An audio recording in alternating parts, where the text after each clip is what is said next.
These silent habits are worsening your mental health. ऐसी कौन सी activities हैं जो डेली बेस पे हमारी मेंटल हेल्थ को इफ़ेक्ट कर रही हैं और इस हद तक इफ़ेक्ट कर रही हैं कि हम मेंटल हेल्थ इश्यूज़ या साइकोलॉजिकल प्रॉब्लम्स की तरफ बहुत ज़्यादा जा रहे हैं। तो आइए हम बात करते हैं आज की वीडियो में। स्पेशली 2 चीज़ें बहुत ज़्यादा इम्पोर्टेंट है जिसमें हम डिफरेंशिएट नहीं कर पाते हैं। One is this burnout and second is depression.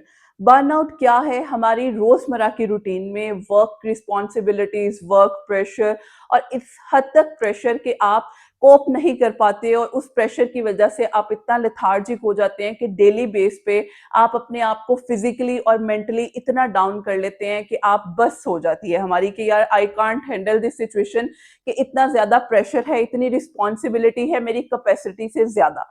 उसको हम कहते हैं बर्नआउट, जो हमारी डेली रूटीन को बहुत ज्यादा इफेक्ट करता है और आहिस्ता आहिस्ता वो डेली रूटीन से इस हद तक इफेक्ट होता है कि हम बिल्कुल मेंटली खत्म हो जाते हैं। और अगर हम बात करें डिप्रेशन की, हम काम तो कर रहे हैं, हम रिस्पॉन्सिबिलिटीज तो पूरी कर रहे हैं, हम प्रेशर को भी हैंडल कर रहे हैं, लेकिन अंदर ही अंदर एक लोनलीनेस है, एक गैप है जिसको हम फिल नहीं कर पा रहे हैं। अंदर ही अंदर एक इतनी डार्कनेस है, इतनी स्पेस है जहां किसी भी वजह से हम उसको फिल नहीं कर पा रहे हैं।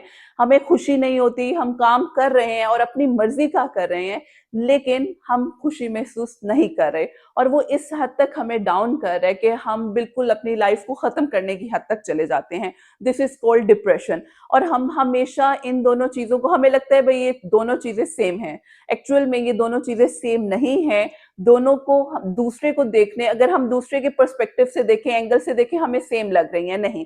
आपकी बहुत सी चीजें इफेक्ट करती हैं बर्नआउट में। आपकी ऑफिस रिस्पॉन्सिबिलिटीज हैं, आपकी होम रिस्पॉन्सिबिलिटीज हैं, जबकि डिप्रेशन में आपका जो इनर सेल्फ है वो किसी भी चीज को एक्सेप्ट नहीं कर रहा। उसको सिर्फ अकेले रहना है, बिल्कुल अकेले, डार्क में, अंधेरे में, और किसी के साथ कोई खुशी नहीं, और अपनी हर एक्टिविटी में आपका इंटरेस्ट खत्म हो चुका हुआ है। जो काम आपको पहले पसंद भी था अब उसमें भी आपका इंटरेस्ट नहीं रहा। तो दिस इज कॉल्ड डिप्रेशन, जो कि एक अलार्मिंग साइन है कि दिस इज एक्चुअल टाइम और right time for consult to mental health practitioner.